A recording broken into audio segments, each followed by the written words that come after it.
I'm just comparing Yang, Beto, and Buttigieg. I'm going to consider these three kind of like your next-gen candidates. In this chart, you see clearly that blue line is the surge of Beto love, but that purple line is this like spike of Buttigieg. And you know, like Buttigieg went from looks like 20% of what Beto had to now almost half of Beto support in a matter of, looks like around March 12th. So from March 12th to April 7th, he has closed that gap. So in like 3 or 4 weeks, he's halved Beto's lead. And now with Yang, you see, he, at one point, right before Buttigieg's CNN town hall and all that followed, he and Yang were pretty close, Buttigieg and Yang. I mean, close enough, like around within 50% of each other. And then this Buttigieg has taken off. So now Buttigieg has 700,000 followers and Yang has 220,000. I know a lot of people say like, oh, there's a lot of fake followers, and this is the data we have.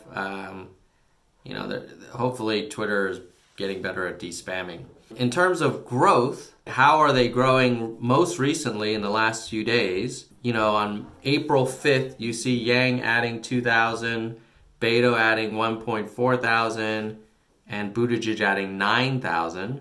And then on April 6th, Yang adding 2,000, Beto adding 1.3 thousand, Buttigieg adding 6.6 thousand.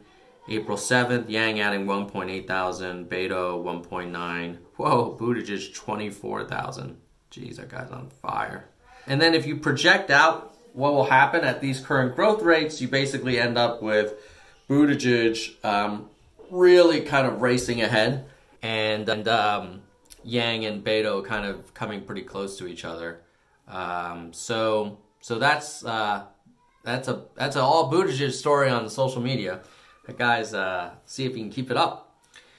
Maybe we should make him Yang's running mate. Okay, so policy deep dive. Last thing I want to talk about was comparing one specific policy. And since we've been talking about Mayor Pete so much, I said, okay, well, why don't I compare one of his policies to Yang's, and we can see where they kind of agree or disagree or how they're different. So I went to Mayor Pete's website, and, well, what you see is there's not a lot there. So specifically, you've got his bio. You know, he's a youngster. I think he's like 37. But he has a pretty good resume in that he was a Rhodes Scholar and he was deployed in Afghanistan in the Navy Reserve, and he's a mayor. Now, he's a mayor of South Bend, Indiana. And I was curious, like, oh, how big is South Bend? That's a population of 100,000. So for those of you who are not familiar with Indiana, let's say if you're in California, that's kind of similar to the city of Vista in the San Diego area, or the Rialto, or if you're in the Bay Area, it's similar to the city of San Mateo. So these are not gigantic cities, or if you're a New Yorker, it's like half the size of Staten Island. So, but anyway, getting back to policies, not to throw shade on Mayor Pete's background, but this is a Nerds for Yang channel, so I do have to draw some, I guess what they would say, contrasts. If you go to his site, you see a store, events, and meet Pete and donate. So you're like, okay, well, what are his positions? So you go to the store, like, are there positions there? Obviously not. There's a boot edge kind of themed t-shirt. If you go to events, you see that he's going to Vegas, which is cool. And then there's Meet Pete, which has a 1 minute 47 second video and it's like a 7-sentence bio. And then that's it. Oh, and then a donate button.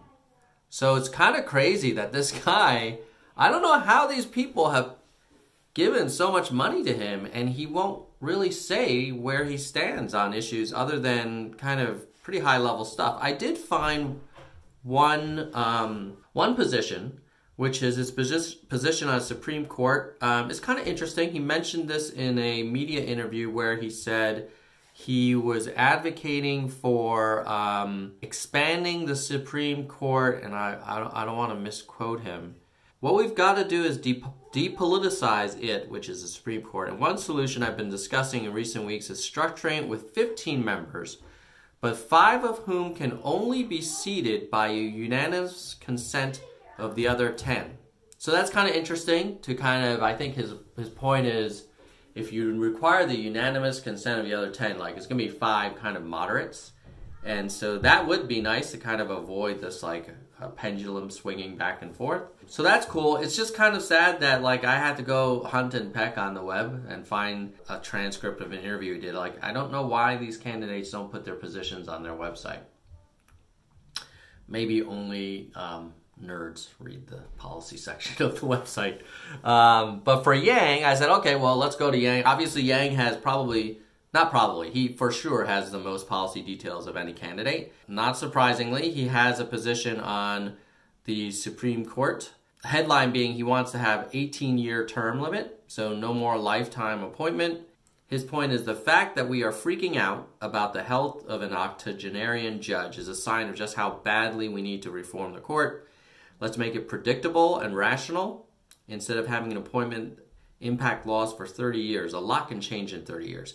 An 18-year appointment would still be long enough so that justices can operate independently without making each appointment a political death match. We are capable of doing better than this if we simply adopt a more balanced approach. So his goal is to create a system that allows the Supreme Court to stay above the political fray, return the trust of the American people to this branch of government, prevent the bitter political backbiting that comes with the appointment of each new justice. As president, I will propose a constitutional amendment imposing 18-year term limits on Supreme Court justices. That's his position. I would say ultimately in terms of policy between Buttigieg and Yang, he has 80 positions on his website with very detailed specifics of what he wants to do and why. Buttigieg does not. Now, for Buttigieg supporters, I don't think they care. I think they say, they're probably thinking, hey, this is a smart dude. He's a breath of fresh air. He served in Afghanistan and is a Rhodes Scholar. Maybe they like that he's a mayor of a small town or city. And that's enough. I respect that. I respect that. I would say, like, come on, Pete, you gotta put some details down. So that's it for this week. Hopefully that was helpful. Keep it real. See you next week. If we get to, I think we're at like a little less than 500 subs. Let's see if we can get to 750 in this week, so that that can motivate me to make more of these videos. Because I tell you, I've been shooting now for 30 minutes, but the editing is going to take me like several hours. So it is a labor, and I'm totally keen to do it as long as I know people are appreciating it and it's useful and it's having some impact. So see you next week, and thanks in advance for subscribing, liking, sharing, commenting, and look forward to hearing from you all. Peace.